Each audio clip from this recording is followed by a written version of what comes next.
Nous avions des tensions pour vous proposer de travailler ensemble, de rapprocher nos peuples, nos communautés, pour le développement et le bien-être de celles-ci. À aucun moment, je n'ai affiché une attitude belliqueuse, quelle qu'elle soit, à l'égard du Rwanda ou de l'Ouganda ou d'un autre de nos 9 voisins. Aujourd'hui, nous vivons cette situation et nous sommes les deux seuls capables d'arrêter cette escalade. Je le dis en prenant à témoin le président João Lourenço, notre président actuellement de l'Union africaine, dont je rends d'ailleurs l'hommage, un hommage particulier pour son implication dans cette crise et qui, comme vous le savez, était à quelques encablures de la régler définitivement. Mais malheureusement, sans aucune raison, en tout cas je n'en ai jamais entendu jusqu'à ce jour, vous avez boycotté cette cérémonie alors que nous étions à 98% déjà de recouvrer une paix durable. Mais il n'est pas trop tard pour bien faire. Et c'est pour ça que je prends à témoin ce forum et à travers lui le monde entier pour vous tendre la main, Monsieur le Président, à ce que nous fassions la paix des braves. Et cela demande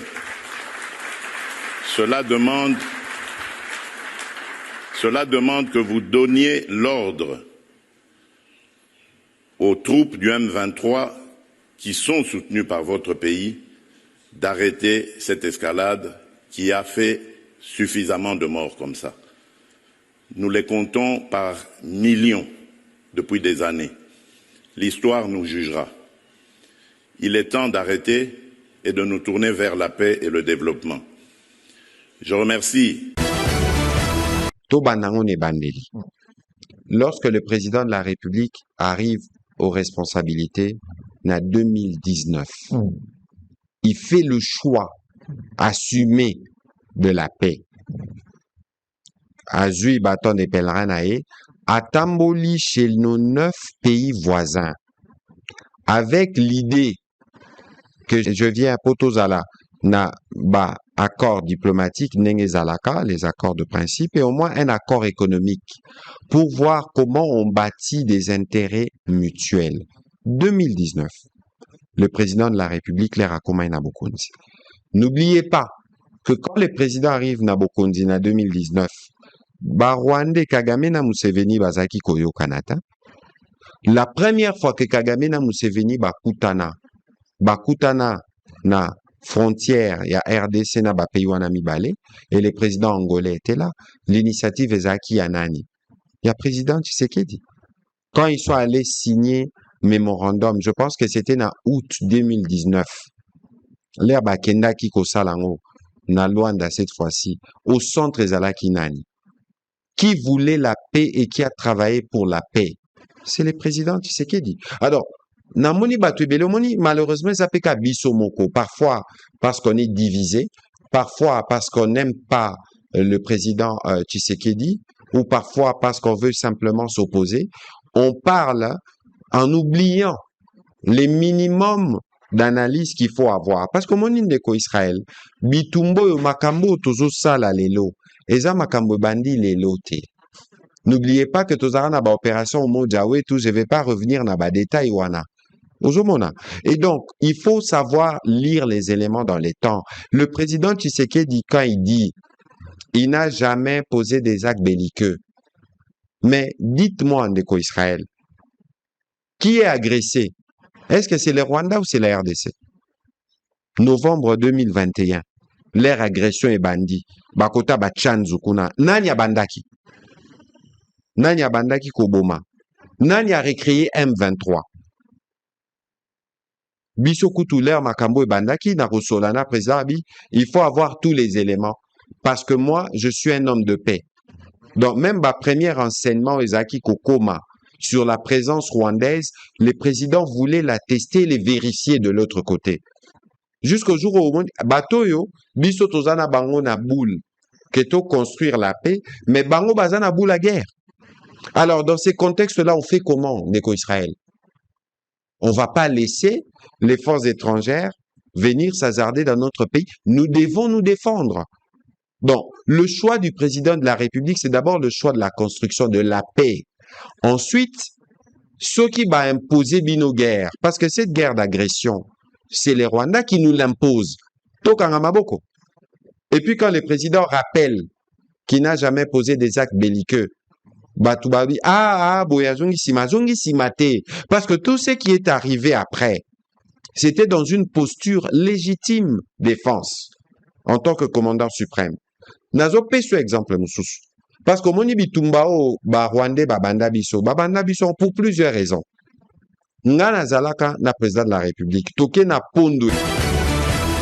Nous, cardinal, archevêque et évêque membre de la conférence épiscopale nationale du Congo, en vertu de notre mission prophétique, rappelons qu'en date du 23 mars 2024, à la suite de la note circulaire numéro 002-ME/ME/JGS/2024 du mercredi 13 mars 2024 du ministre de la Justice relative à la levée du moratoire sur l'exécution de la peine de mort, en avons appelé à un engagement en vue de la défense de la vie et de l'abolition de la peine de mort dans notre pays, la République démocratique du Congo.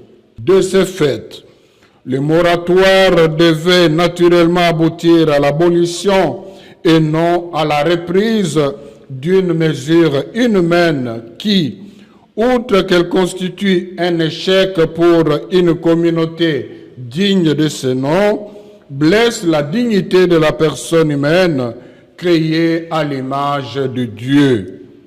Par ailleurs, la Constitution de notre pays consacre la sacralité de la vie humaine et la compte parmi les droits fondamentaux auxquels il ne peut être porté atteinte en aucun cas. En effet, l'exécution de la peine de mort est une violation du droit à la vie défendu par l'Église en s'appuyant sur la loi divine « Tu ne tueras pas » Exode 20:13. Nous sommes horrifiés par le verdict de la Haute Cour militaire de Kinshasa à l'issue du procès pénal expéditif engagé contre le président honoraire Joseph Kabila, le condamnant à la peine de mort. Cette proposition a été rejetée par certains élus, notamment ceux du Nord Kivu, mettant en cause l'efficacité de l'état de siège dans les deux provinces concernées, Nord Kivu et l'Ituri. Ces élus ont exprimé des préoccupations quant à la gestion actuelle de l'état de siège, arguant que les résultats escomptés n'ont pas été au rendez-vous. Ils ont également mentionné que l'extension de cette mesure pourrait aggraver les tensions politiques et sociales déjà présentes dans la région. Pour sa part, le président intérimaire de l'Assemblée nationale, Isaac Jean-Claude Chilumbaï, a promis de transmettre au gouvernement cette suggestion d'étendre l'état des sièges au Sud Kivu. Il a appelé à un dialogue constructif entre les différentes parties prenantes afin de trouver des solutions durables aux problèmes de sécurité. Chilumbaï a également souligné l'importance d'une approche coordonnée impliquant les forces armées, les autorités locales et la communauté internationale pour faire face aux défis sécuritaires. En outre, la question de la sécurité dans l'Est de la République démocratique du Congo est devenue un enjeu majeur non seulement sur les plans national, mais aussi sur les plans régionaux. Les pays voisins, préoccupés par des flux des réfugiés et les mouvements des groupes armés, suivent de près la situation. Une coopération renforcée entre les États de la région pourrait être essentielle pour stabiliser la situation et garantir la paix à long terme.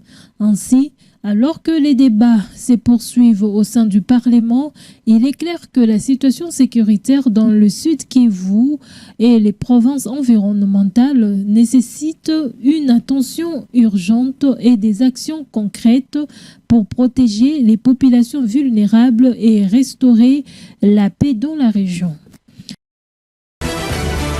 Le prix déjà, il a baissé fin juillet dans la zone sud. Avant même que le taux de change ne bouge, nous avons baissé les prix dans la zone sud. C'était des baisses de 150 francs sur l'essence et je pense 50 francs sur le gazole. Dans la zone ouest, demain, mercredi 8 octobre. 8 octobre, oui. Les prix vont baisser. Le prix du litre au carburant. Le prix du litre au carburant va baisser de 300 francs pour l'essence, 300 francs pour le gazole.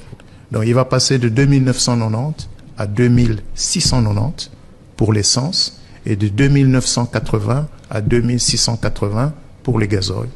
Demain soir, j'ai écrit à tous les directeurs généraux des opérateurs télécoms pour leur dire que ces pratiques ne sont pas des pratiques, c'est pas conforme aux dispositions légales. Vous avez des opérations vous vendez des services. Il faut pas à la fois gagner sur les services que vous vendez et gagner sur le change. Donc, les écarts que nous avons notés entre le taux de change sur le marché et le taux pratiqué par les opérateurs télécoms, c'est des écarts qui peuvent nous amener à considérer ces marges comme des marges indues. Donc, je les ai mis en garde. Je note qu'il y a certains qui commencent à ajuster le taux vers le taux qui se rapproche de celui qu'on vit sur le marché. J'encourage ce mouvement et les récalcitrants, nous avons les moyens que nous donne la loi pour sévir. Alors que la MECA, unité des mesures locales, atteigne 18 000 francs congolais à la même période les années précédentes, elle s'évend aujourd'hui entre 2 500 et 3 000 francs congolais. Cette stabilité résulte d'un effort soutenu du service national qui, depuis 3 ans, approvisionne massivement et régulièrement le marché des Kananga et Mbuji-Mayi. Le président Félix Tshisekedi a vraiment mis les moyens à la disposition des services nationaux. Nous avons multiplié le nombre d'engins et nous comptons actuellement plus de 5 000 hectares de maïs, indique un agent des services nationaux. Il a été noté que c'est à Kanyama-Kasese que tout a commencé et le bâtisseur de la nation, ex-Kuluna, cultive ce maïs à grande échelle. Acheminée par les trains, la production fait le bonheur de tous les Kasaï. À Mbuji-Mayi, un sac de 50 kilos coûte 2 fois moins cher qu'à Lubumbashi, même en pleine saison de surchauffe. Pendant que les stocks de l'année dernière est encore disponibles, la nouvelle récolte arrive déjà. Dans ces 6 dépôts de Mbuji-Mayi, le service national aligne près de 12 000 tonnes de maïs. Derrière cette performance incroyable se cache un chef d'orchestre discret et silencieux, mais impeccable, qui s'appelle le lieutenant-général Jean-Pierre Kassongo Kabwik. À Mbuji-Mayi, tout comme à Kananga, les maïs nourrit les familles, non grâce aux importations, mais grâce à la terre, à la suyeère et à une volonté politique. Institué pour évaluer la mise en œuvre des réformes dans les domaines de finances publiques et de la gouvernance financière, ces cadres est une plateforme essentielle de redevabilité et de coordination. Il permet d'échanger sur le progrès réalisé, d'identifier les obstacles et de définir des orientations communes, notamment en lien avec le repère du programme de la facilité élargie de crédit convenu avec les fonds monétaires internationaux.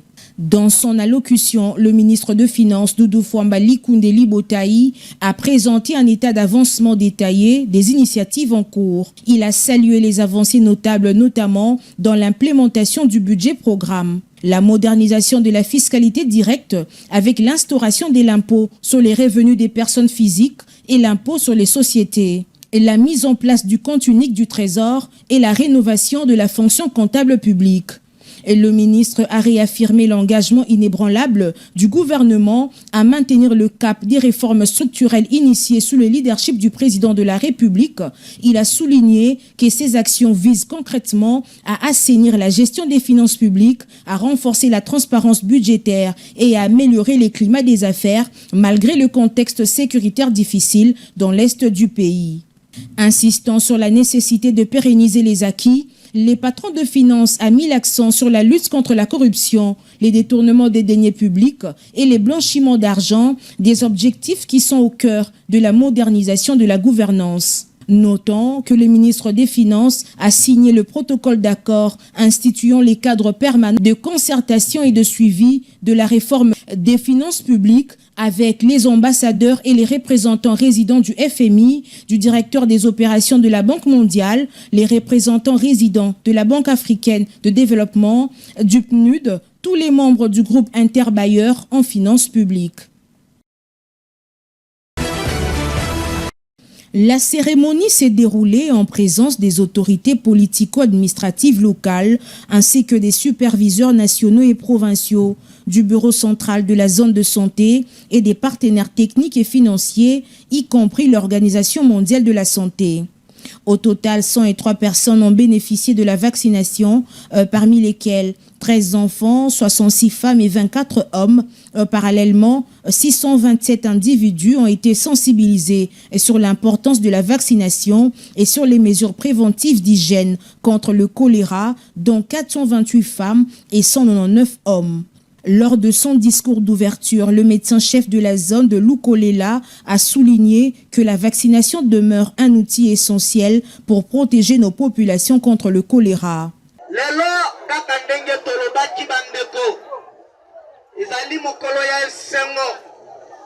Parce que chance oyo epesameli na bato nyonso te.